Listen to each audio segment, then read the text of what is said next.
How to remember words. On Wednesday, I went to school again. At the beginning of the lesson, one student said, "I started to read more.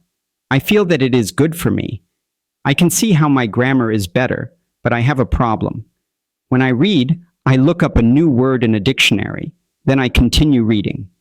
Sometimes, when I see the same word again, only 10 minutes later, I don't remember it and have to look it up again. Can you help me remember words better?" Our teacher responded, "That's an interesting question," and gave this explanation. It is absolutely normal that you don't remember a new word immediately. Usually you will have to look up the word 5 times before you remember it. There will also be words you need to look up 10 or 15 times, especially verbs. When we learn a new word, the word goes through phases, and only in the last phase will you remember it well. There are 5 phases. Let's take a look at them. The first phase is the moment when you see the word for the first time and you don't know it.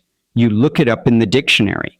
The second phase is when you see the word again, but you still don't remember its meaning, even though you know you've seen it before. You look it up again.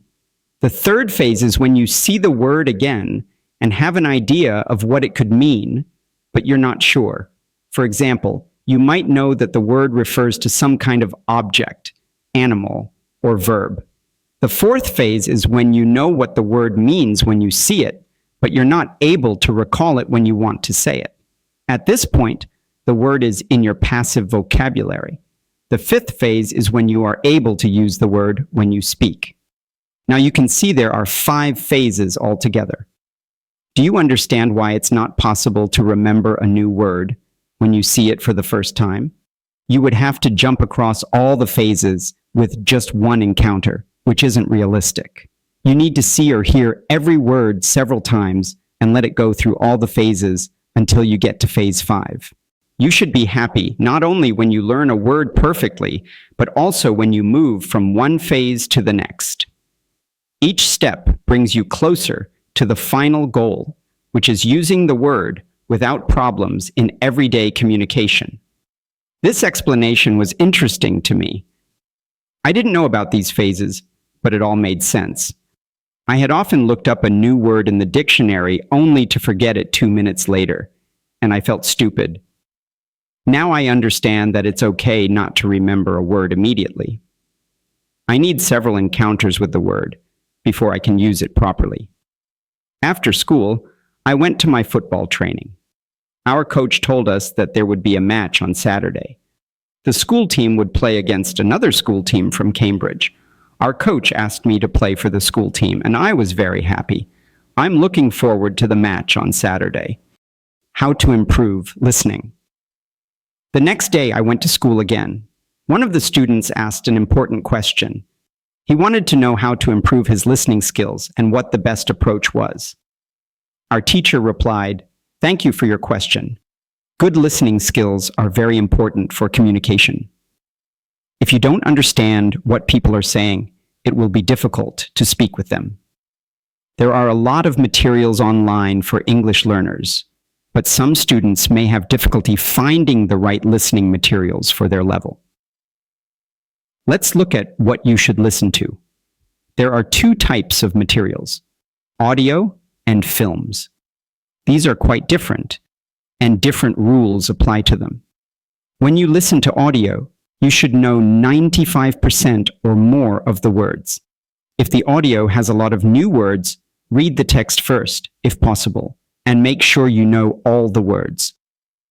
The goal when practicing listening is to get information from spoken language, not to learn new words. Of course, you may learn new words sometimes, but that's not the main goal. Concentrate on getting information from spoken English. It's important to use materials at your level.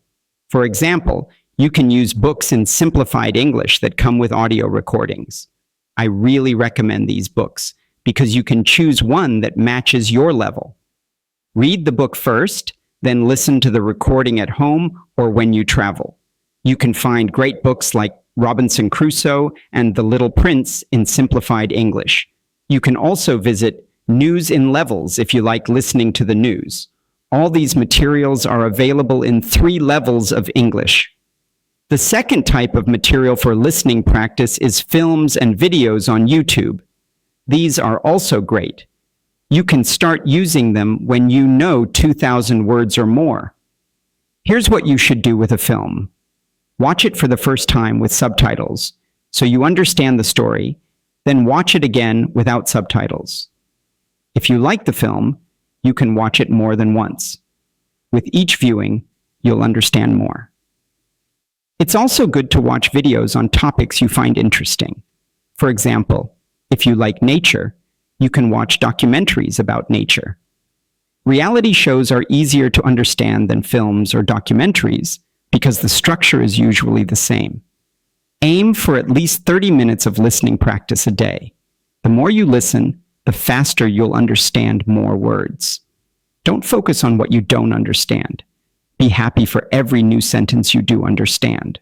I hope this video has provided you with useful information and motivation to start practicing English daily.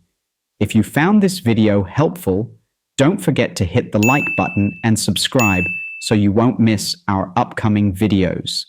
Wishing you continuous progress and success in your English learning journey. See you in the next video.